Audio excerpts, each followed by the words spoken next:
Friedrich Nietzsche. Friedrich Nietzsche. Era un filósofo alemán del siglo XIX.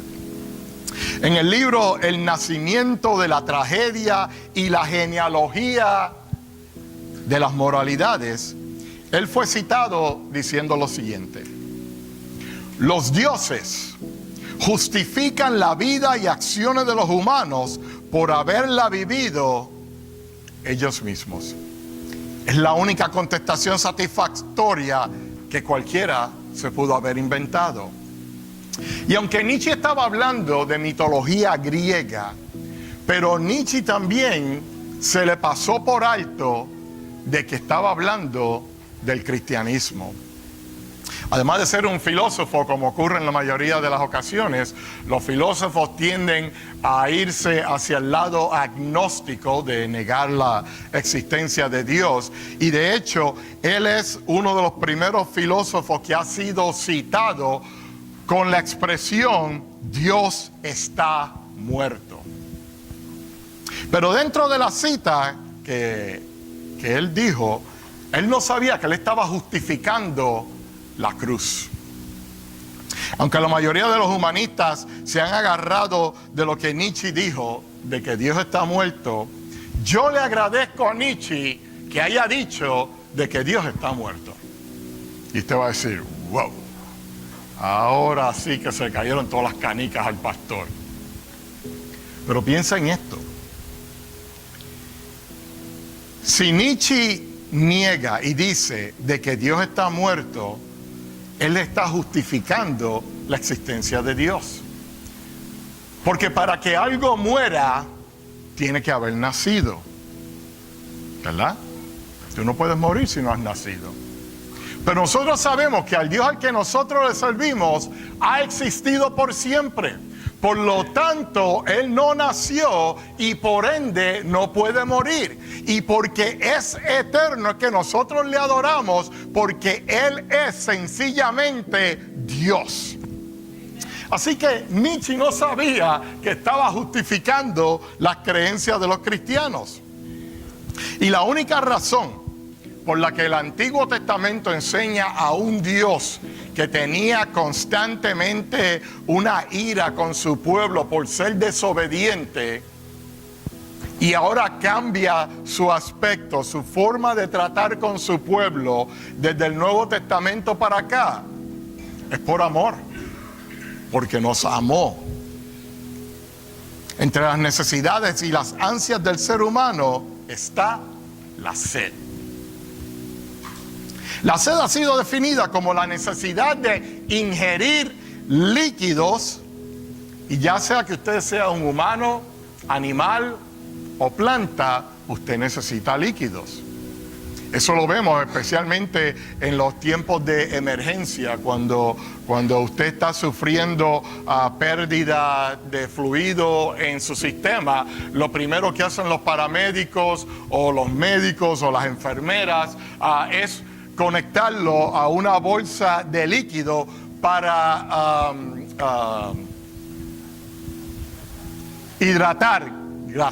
para hidratar el sistema, porque sin hidratación nuestros órganos empiezan a colapsar. Líquido en el cuerpo es extremadamente necesario. Y aunque nuestro propio Señor experimentó esta necesidad fisiológica, Él también tuvo sed. Y es ahí donde nos lleva a la lectura bíblica de hoy.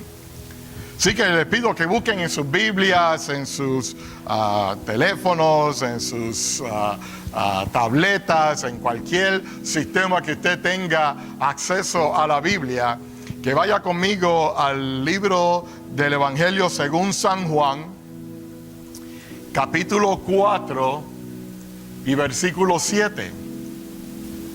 Así que dice así en el nombre del Padre, del Hijo y del Espíritu Santo.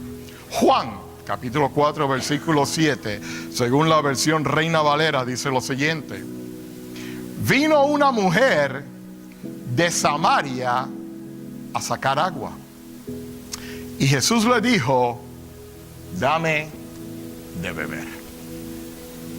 El escenario del versículo que acabamos de leer nos indica dónde estaba Jesús. La mayoría de los cristianos que han leído este pasaje bíblico se recuerdan de varios puntos predominantes aquí. Uno, una mujer, Jesús, un pozo y una ciudad. Y cuando tú le preguntas a la mayoría de los cristianos dónde estaba Jesús cuando se encontró con la mujer samaritana en el pozo, te dicen en Samaria. Pero no estaba en Samaria. La mujer era de Samaria. Ellos estaban en una ciudad que se llamaba Sicar. Sicar está mencionada en el Antiguo Testamento y este era el nombre que le tenían a Sicar: ciudad de refugio para homicidas. Ciudad de refugio para homicidas. Así que Jesús fue a ministrar a una área de alta incidencia criminal. Y entiendan esto, que cuando Siquem es mencionado en el Antiguo Testamento, estamos hablando de más de 1400 años antes de Jesucristo.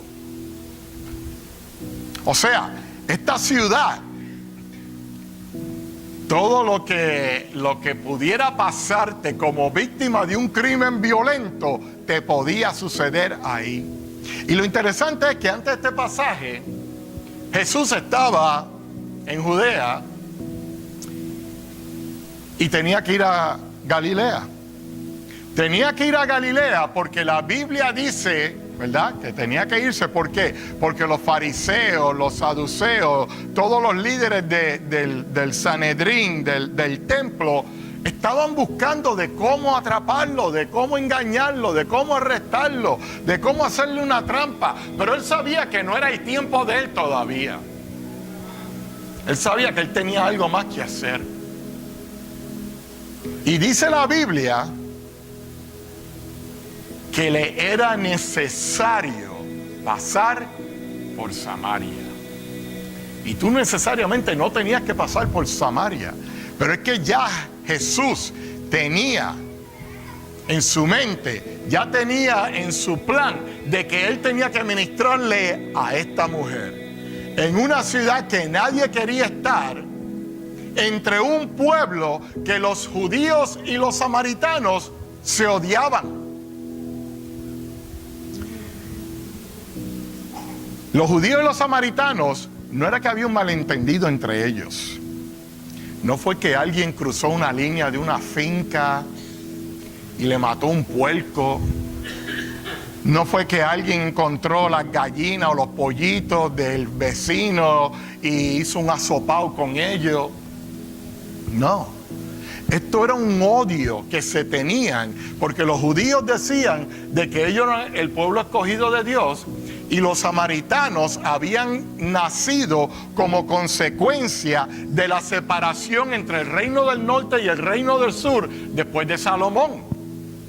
Los judíos se quedaron en el sur, todos los demás del norte se mezclaron con otras razas, con otros pueblos, con otras ciudades. Empezaron a adorar a otros dioses y tantas cosas que hicieron, al punto que entonces el issue de la religión, olvídate de la pureza del linaje del pueblo escogido de Dios, empezaron a discutir dónde era que estaba Dios. Los samaritanos decían que Dios estaba en su templo. Los judíos decían, Dios está en nuestro templo. Así que esto ya viene cocinándose por más de 1400 años. Cada vez que yo veo en las noticias que quieren tratar de evitar el conflicto entre los palestinos y los judíos, entre los árabes y los judíos, yo siempre digo a mi esposa lo mismo. Digo, ¿por qué están perdiendo el tiempo? ¿Por qué están perdiendo el tiempo? Esto lleva más de 5000 años de historia sucediendo. Antes que los Estados Unidos viniera a ser una nación, miles de años antes, ya esta gente estaban peleando y matándose unos a los otros. Si en 5000 años de historia no ha salido un líder que pueda traer paz, De la única manera que esto va a suceder es cuando el anticristo aparezca, que cuando dice la profecía, y cuando declaren paz, entonces vendrá el fin y la destrucción.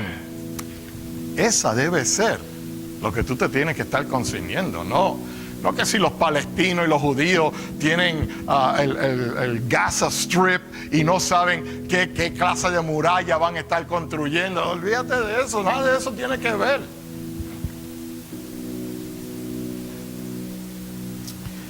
Siempre leemos esta cita bíblica desde el punto de vista del narrador, Juan, que no estaba allí, de Jesús, nuestro maestro, de la mujer samaritana que nunca sabremos su nombre, y de un pueblo que rechazaba a los judíos. Pero esto es lo que yo postulo aquí. ¿Qué de la perspectiva de la mujer? Esta mujer, dice la palabra, que había venido desde Samaria a Sicar. La distancia entre Samaria y Sicar es de 24 millas de distancia. El ser humano le toma caminar 24 millas, aproximadamente 6 horas. Así que cuando la Biblia dice que cuando ella se acercó al pozo era cerca de la hora sexta dentro del calendario y el reloj romano se reflejaba en lo que nosotros conoceríamos como el mediodía. Así que si le tomó 6 horas llegar allí, tiene que haber salido desde el amanecer para poder llegar al pozo, para llegar al mediodía. Y yo sé que la Biblia no dice esto, pero yo estoy basando esto en acción humana. Las mujeres, las hermanas damas, cuando usted está llegando a un lugar y ve a un extraño solo, como que está esperando que alguien llegue, ¿cuál es su primera reacción? ¿Verdad? Es no acercarse, es maybe dar la vuelta por el otro lado, o maybe pretender, se me quedó el teléfono en el carro. Pero su instinto de supervivencia, lo primero que va a decir es, aquí hay peligro, no debo acercarme a este extraño. Así que tenemos a esta mujer que lleva 6 horas caminando con un cántaro al hombro, y estoy seguro que era de barro, porque la mayoría de los cántaros eran de barro para ese tiempo. O sea que esto no era una bolsita de Walmart lo que ella está cargando, ¿ok? Y ve a un extraño sentado al lado del pozo. Pero encima de que es un extraño que no lo reconoce, no hay nada que le deje saber a ella que él está ahí momentánea o temporariamente. Porque no hay caballos, no hay camellos, no hay otros animales, que serían la razón por la que tuviera que estar sacando agua del pozo para poder alimentar a sus animales o alimentarse a sí mismo. No tiene nada. Obviamente no tenía con qué sacar agua del pozo. Así que esta mujer tiene que tomar una decisión. O me acerco a este extraño, o sencillamente perdí mi día completo. Porque si fueron 6 horas para llegar, son 6 horas para regresar. Pero ella tomó una decisión. Ella tomó la decisión de que ya que había venido hasta aquí, voy a seguir el resto del camino, a ver qué sucede. Cuando se acerca al extraño, ¿verdad? Ella reconoce el acento de él cuando le dice, ¿cómo tú siendo judío me pides a mí de beber que soy una mujer samaritana? Y Jesús comienza a decirle del agua que él ofrece, que sacia tu sed para siempre. La mujer samaritana pensó, Este hombre me está haciendo una oferta de que si tomo del agua que él me da, eso quiere decir que ya no voy a tener que estar caminando 12 horas al día, por lo menos una vez a la semana, tal vez 2, para buscar agua, ¿verdad? Esto suena como un buen negocio.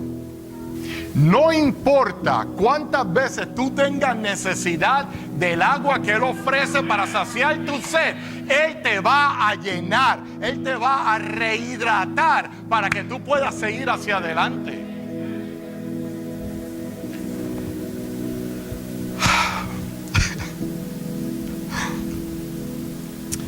En Apocalipsis 21:6 dice, y me dijo, hecho está. Yo soy el alfa y la omega, el principio y el fin. El que tuviere sed, yo le daré gratuitamente de la fuente de agua de vida. Aleluya. Gloria a Jesús. La mujer samaritana pensó que tenía una ventaja sobre Jesús. Yo me imagino a la mujer samaritana que está viendo esto que está sucediendo frente a ella, esta oferta que le están haciendo, y ella dice, en este negocio yo le voy a sacar más a este individuo. Porque dice la palabra que cuando Jesús lo estaba hablando y le pidió de beber, y después ella dijo, pero ¿cómo es que tú, judío, a mí samaritano? Ya, right? Ella le dice a él, pero Señor, ve cómo cambia el tono. A mí me fascina, yo leo entre líneas todo el tiempo. Y yo veo que ella dice, how dare you, ¿cómo es que tú te atreves? Ahora, pero Señor, ¿cómo tú vas a sacar agua si no tienes con qué sacar? Y ella se creía que tenía a Jesús agarrado, que ahora le iba a dar todo el agua que ella necesitara, porque ella era la que tenía las herramientas para eso. ¿Cuántas veces nosotros hacemos eso con el Señor? Creemos que estamos negociando con el que creó los cielos y la tierra, que tenemos la habilidad de negociar con Él. Nosotros no podemos negociar con Dios. Dios te dio para que tú des hacia adelante. Así es como eso trabaja. No es Dios te dio para que tú sigas recibiendo más sin dar hacia adelante. Ella pensó que ella tenía una ventaja. Lo que ella no sabía, que ella decía, yo tengo con qué sacar el agua, tengo el cántaro para recibir el agua, guardar el agua. Lo que ella no sabía es que ella estaba a punto de venir a ser el cántaro que iba a recibir la bendición de vida eterna. Porque vemos a Dios de una manera, pero es que eso no es lo que Él quiere contigo. Él te quiere bendecir, pero Él quiere que tú te sometas a Él. Y cuando tú te sometes a Él, entonces la bendición, los cielos se abren. Y tú tienes que decir hasta cierto punto, Señor, ya está bueno. No puedo controlar tanta bendición, Señor. Nosotros vivimos vidas repitiendo la misma rutina. Y esa rutina no nos satisface. No nos satisface. Venimos a la iglesia y decimos, le voy a dar a Dios para que el ministerio siga hacia adelante. La iglesia necesita mis diezmos. La iglesia necesita mis ofrendas. La iglesia necesita que yo vaya de voluntario. Mira, déjame decirte una cosa. Dios era Dios antes de que tú nacieras. Él no te necesita. Pero tú sabes lo que Él quiere de ti. Que tú lo incluyas a Él en tu vida. Eso es lo que Él quiere. que cuando tú vengas a la iglesia, tú traigas tus ofrendas, tus diezmos, todo esto, ¿verdad? Que tú participes voluntariamente, que tú lo hagas en forma de agradecimiento, diciendo: Señor, no soy merecedor ni merecedora de la bendición que me has dado, del trabajo que me has dado, de la familia que me has dado, de la casa que me has dado, del carro que me has dado, de la ropa que me has dado, de la comida que hay en casa, de la familia extendida que tengo. No soy merecedor de eso, pero a ti te ha placido bendecirme de esa manera. Él quiere que tú lo incluyas para que Él pueda saciarte. Él usó a una mujer desconocida. Piensa bien en esto.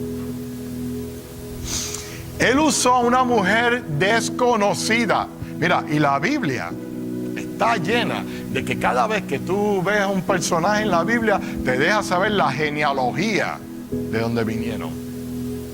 Fulano, hijo de fulano, fulana de la familia fulanas. La Biblia está llena de eso. Pero Jesús estaba demostrando aquí que Él no necesita gente famosa. Él demostró que Él solamente necesita gente dispuesta. Porque dice la palabra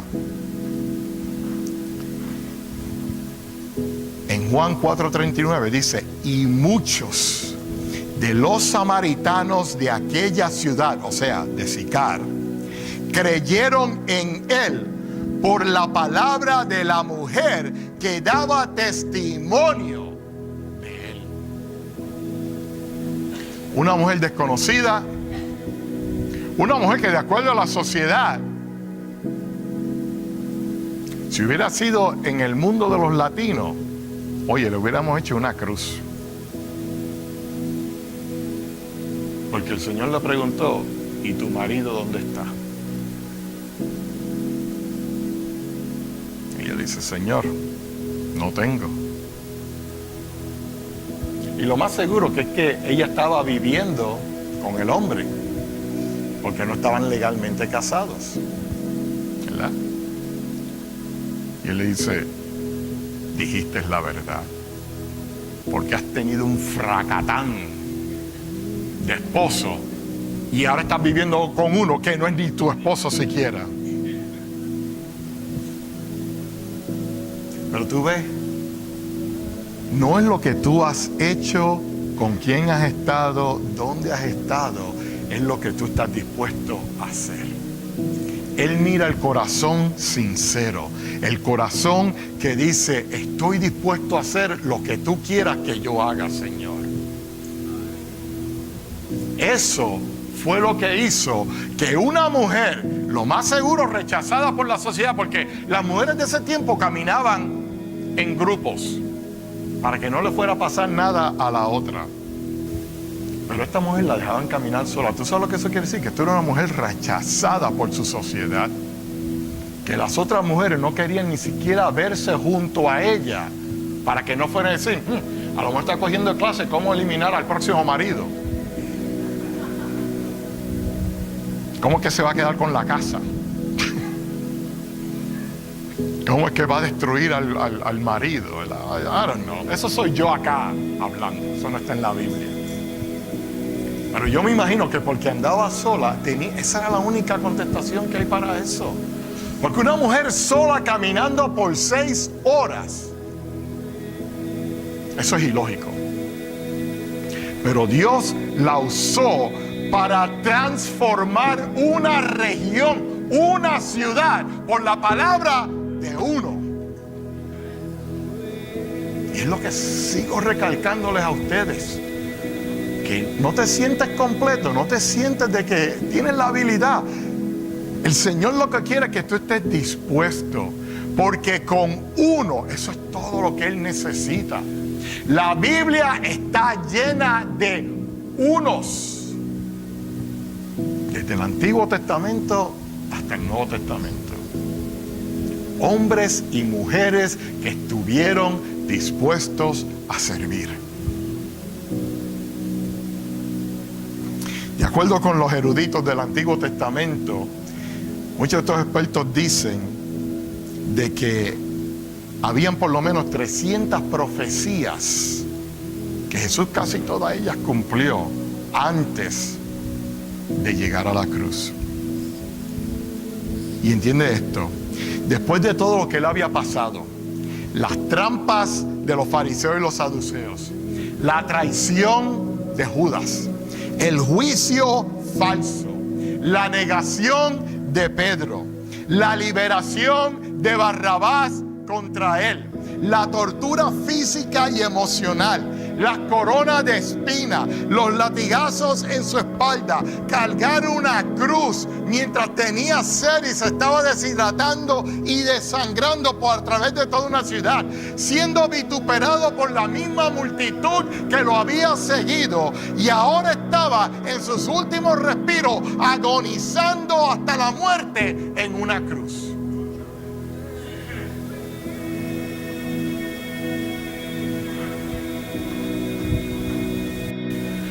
Juan 19:28 dice, después de esto, o sea, después de todo esto que acabé de enumerar, después de esto, sabiendo Jesús que ya todo estaba consumado, dijo, y hay algunas versiones que ponen esto en paréntesis, dijo para que la escritura se cumpliese. Pero hay algunas que tienen paréntesis y otras no, pero casi todas tienen esto, doble punto. Tengo sed. Tengo sed.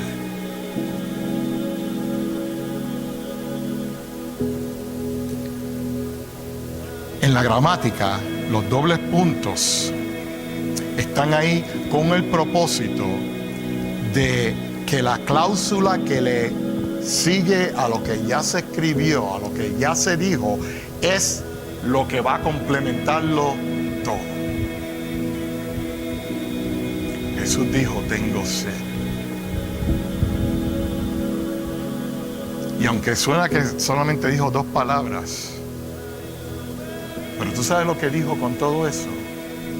Yo entiendo tu necesidad. Ese dolor que tú estás pasando, esa necesidad que tú estás pasando, ese problema emocional que tú estás pasando, Él lo entiende.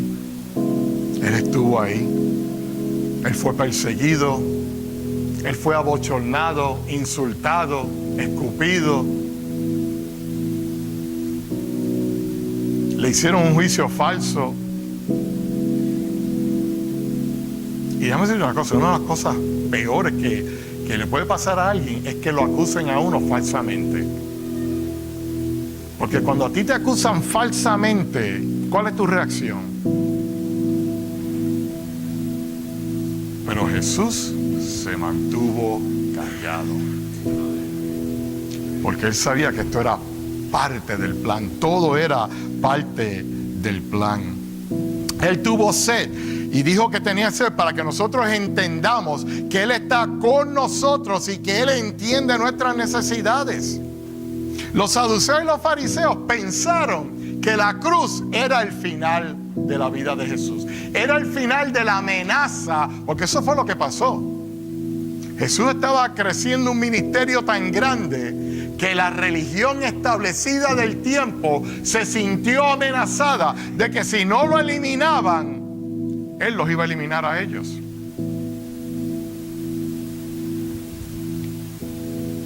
Los romanos pensaron que ellos habían diseñado la cruz como el punto máximo de tortura y muerte para un convicto de crímenes contra el gobierno y contra la sociedad.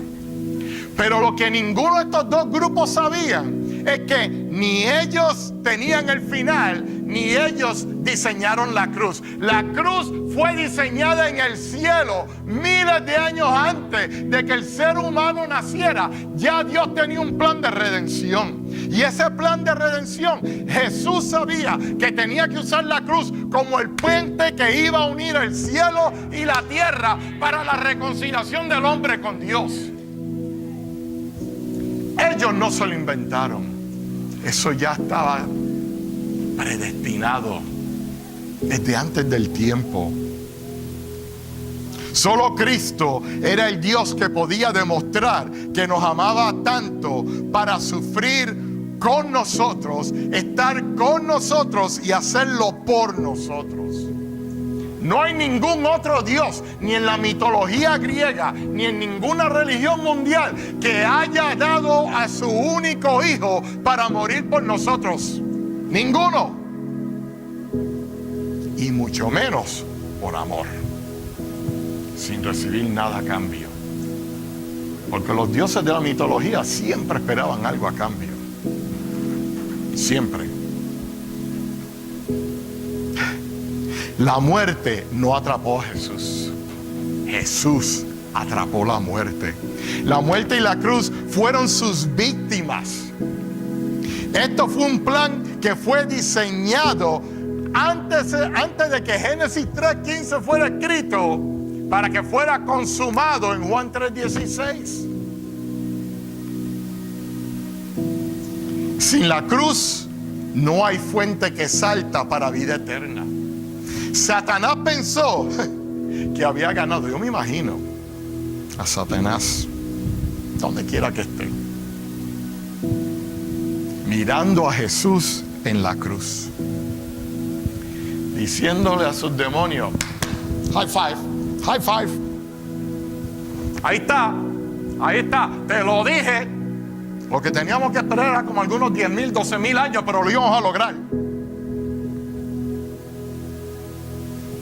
Y ven que Jesús ya está en las últimas.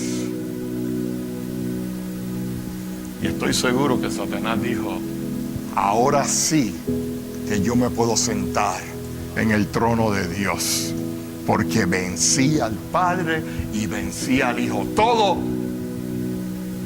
en un solo instante. Pero lo que Satanás no sabía era que él estaba a punto de experimentar la derrota más grande en la historia de la humanidad. Porque Jesús venció la muerte. Jesús venció la muerte.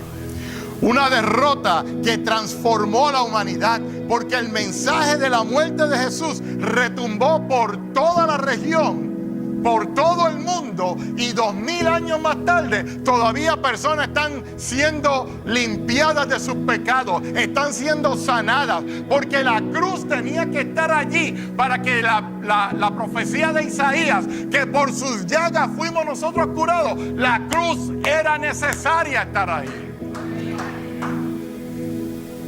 Todo esto eran profecías que se estaban cumpliendo. La cruz no detuvo el plan. La cruz fue el puente, lo que selló el amor de Dios para con nosotros. El Señor entiende tu necesidad. Y tal vez tú digas: nadie puede entender lo que estoy pasando. Él lo entiende. Posiblemente yo no lo puedo entender, porque hay cosas que yo no he vivido, que no he experimentado. Pero Él sí lo ha hecho. Y lo hizo simplemente por amor. Así que si tú confías, Él está dispuesto a darte del agua de vida eterna que salta para toda la vida. Inclinemos nuestros rostros.